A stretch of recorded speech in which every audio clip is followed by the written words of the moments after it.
How fast can things change? We're living through this right now. So these are retail companies circa 2006, Sears and Nordstrom's and Macy's and Best Buy and Target. Down at the bottom is Amazon. Now, I want you to imagine going to the CEOs of these companies and saying, guys, here's the deal. This Amazon company is going to eat your lunch. And can you, even fathom what the CEO or the chief business officer would have said? Said, Amazon, I mean, they're an online book retailer. What do you mean they're going to eat our lunch? But of course, it's been extraordinary, right? It's, these companies have dropped 90%, 70%, 60%. And here's Amazon plus 3,000%, right? And this morning, it's over $900 billion in valuation. So this kind of disruption out of right field is not a fluke. It's going to become the norm. You literally need to be constantly reinventing yourself, or you're moving backwards. So the challenge is that any one of these companies have amazingly smart people. But the ability to go from I've got an idea to I run a billion-dollar company overnight is moving faster than any time ever in human history. Right? There's no way to go and explain how Chad Hurley starts YouTube on his credit cards and sells it to Google for $1.6 billion 18 months later. You can't go to the CEO of Hertz or Enterprise and explain how 5 guys without buying any cars literally disrupted half of the rental car and taxi business. And why didn't Hyatt or Intercontinental or Hilton come up with Airbnb, right? Why didn't someone inside the organization say, how do we double the number of rooms we have without spending $1? It's about asking the right question. Check this out. This is an eye chart. I want you to just look at the logos. On the far left is 2011.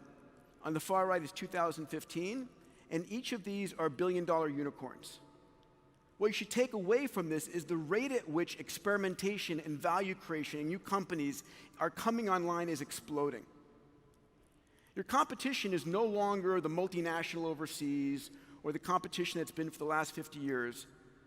It's one of you or someone in Silicon Valley or Silicon Alley, wherever it might be, coming up with a crazy idea. So when I'm in the boardrooms of a lot of the Fortune 500 companies, my motto is the following. The day before something is truly a breakthrough, it's a crazy idea. Let me stop 1 second. The day before something was truly a breakthrough, it's a crazy idea. If it wasn't a crazy idea, it wouldn't be a breakthrough, it would be an expected incremental improvement.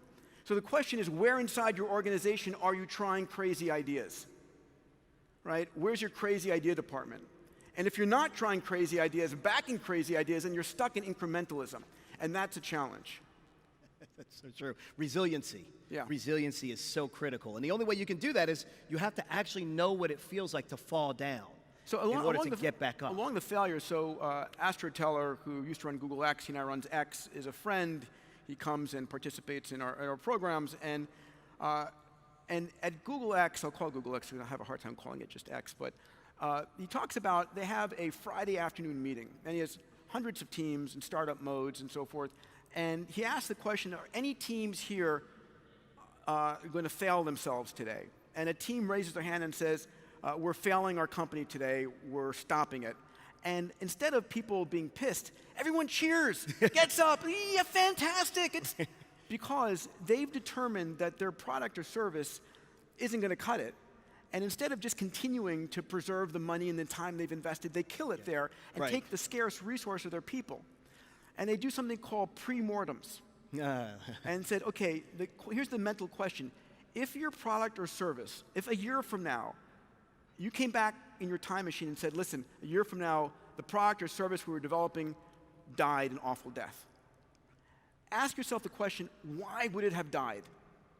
Come up with a list of all the reasons it could have died. Yep. And then if there's a really good one, maybe you should be killing it. Right. Now, Intuit has what they call failure parties.